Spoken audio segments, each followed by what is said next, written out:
Hey guys, today we're going to learn about demonstratives.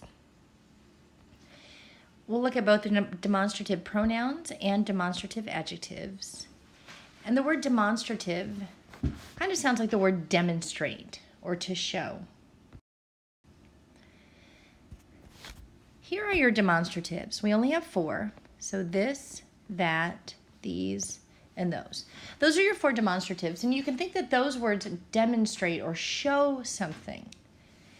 This and these are the demonstratives you're going to use when you're talking about things that are very close by. You can imagine touching them or pointing right to them, this and these.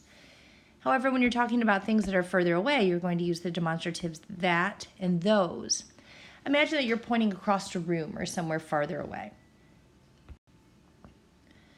When demonstratives are used to describe nouns, what types of words describe nouns? Adjectives. They're going to be called demonstrative adjectives. For example, this puppy seems lost. This is your demonstrative, and it modifies the word puppy, describes puppy. It's used to demonstrate which puppy. In the sentence, those cookies were delicious, your demonstrative is those, and it's used to modify the cookies.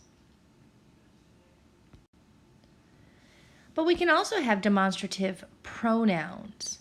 Demonstrative pronouns take the place of nouns. You know that that's what pronouns do. So in the sentence, those shoes belong to him, here's our demonstrative adjective, those, describing the shoes. So it's a demonstrative adjective. But now remove the noun, and we have those belong to him. That becomes a demonstrative pronoun. That movie was amazing. Demonstrative adjective describing the movie. Remove the word movie. That was amazing. Now it's a demonstrative pronoun.